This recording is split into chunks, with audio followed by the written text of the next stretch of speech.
இன்று காலையில் மக்களவைக்கான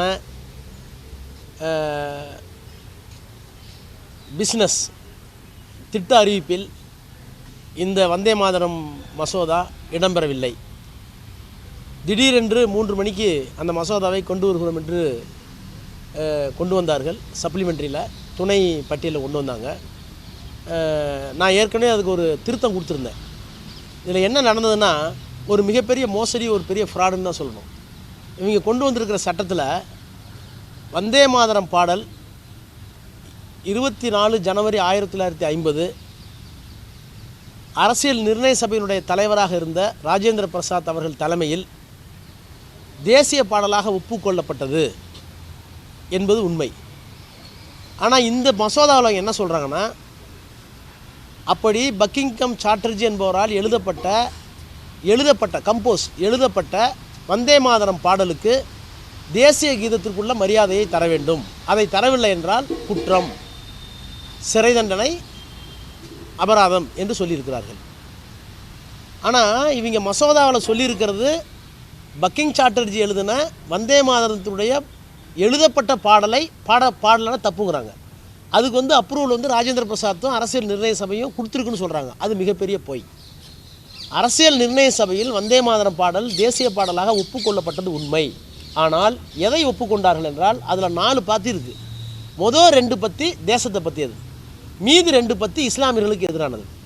இது 1930 பிரச்சனையாகி 35-37 கடைசியாக ராஜேந்திர பிரசாத், தாகூர், சுபாஷ் சந்திர போஸ், பண்டித நேரு, மகாத்மா காந்தி, இன்னும் சொல்லப்போனால் ஷியாமா பிரசாத் முகர்ஜி எல்லாரும் முடிவு பண்ணி, ஆமாம் இந்த பாட்டில் கடைசி 2 ஸ்டான்ஸா முஸ்லீம்களுக்கு எதிரானது, இது பாட தகுதியற்றது என்று காங்கிரஸ் காரிய கமிட்டியில் விட்டாங்க.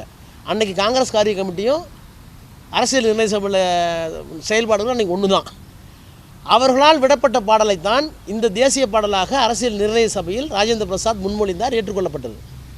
அதெல்லாம் விட முக்கியம், கடைசி நாள் அரசியல் நிர்ணய சபையில் பாடப்பட்ட பாடல் இந்த 2 ஸ்டான்ஸாக தான். பாடப்பட்ட பாடல் 2 ஸ்டான்ஸாக தான். இன்றைக்கி வெப்சைட்டில் இன்றைக்கி வெப்சைட்டில் வந்தே மாதரம் பாடல்னா 2 ஸ்டான்ஸாக தான் இருக்குது. வந்தே மாதரம் பாடல்னா வெப்சைட்டில் பிஐபியில் 2 ஸ்டான்ஸாக தான் இருக்குது. பாருங்கள், இன்னைக்கு காலையில் டவுன்லோட் பண்ணேன், 2 ஸ்டான்ஸாக தான் இருக்குது. அப்போது அரசாங்கத்தினுடைய வெப்சைட்லேயும் 2 பேராக தான் இருக்குது. அரசியல் நிர்ணய சபையிலும் 2 பேராக தான் பாடியிருக்கிறாங்க.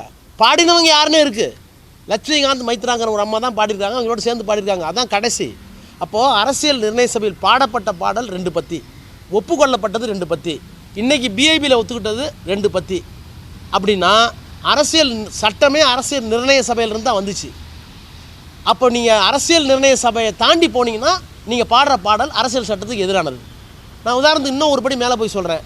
ஒருவேளை இந்த பாட்டுக்கு ஒருத்தர் மரியாதை கொடுக்கல, நீங்கள் தண்டிக்கிறீங்க, இது தேசிய பாடலே அல்ல, நிர்ணய சபையில் சொன்ன பாடல் வேறு, இதுக்கு என்னை தண்டிக்க முடியாது அப்படின்னு கேஸ் போட்டாவோ, அல்லது நாளைக்கு நாடாளுமன்றத்தில் இயற்றப்பட்ட இந்த சட்டமே தப்பு, இது அரசியல் நிர்ணய சபைக்கு எதிரானது, ராஜேந்திர பிரசாத் சொன்னதுக்கு எதிரானது அப்படின்னு சொன்னாவோ என்ன பண்ணுவாங்க? இதை நான் இன்றைக்கி அமெண்ட்மெண்ட்டாக சொன்ன உடனே பதறி போச்சு அரசாங்கம். உடனே அவசரமாக முடிக்கிறாங்க.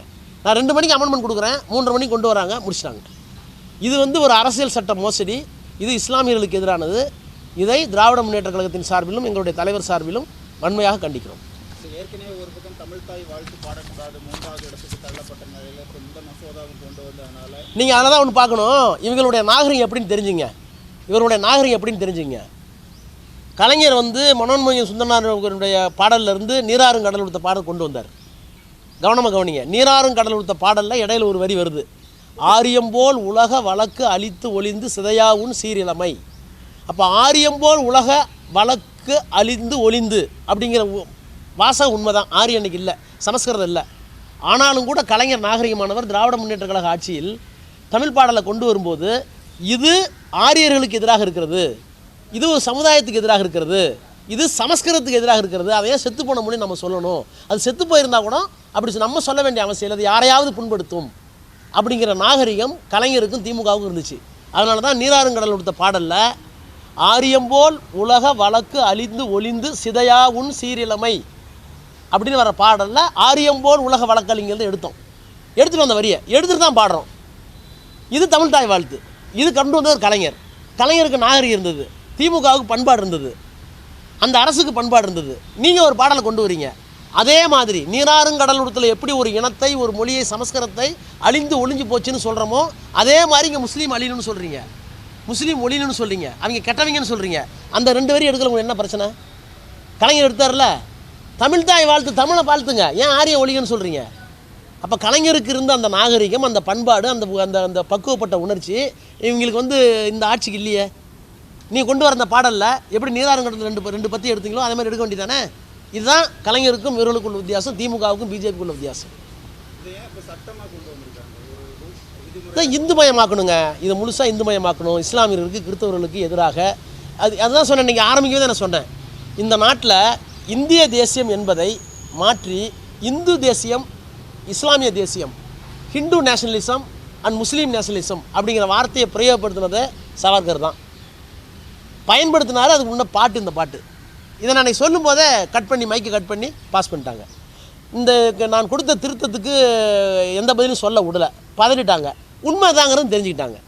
அரசியல் நிர்ணய சபையில் இந்த முழு பாடலும் ஒப்புக்கொள்ளப்படவில்லை. அன்னைக்கு கடைசி நாள் பாடின பாட்டும் வந்தே மாதரம் பாட்டும் 2 ஸ்டான்ஸாக தான், 4 அல்ல அப்படின்னு தெரிஞ்சுக்கிட்டாங்க. அதை வித்ஸ்டாண்ட் பண்ண முடியல, அவசரம் பாஸ் பண்ணிட்டாங்க.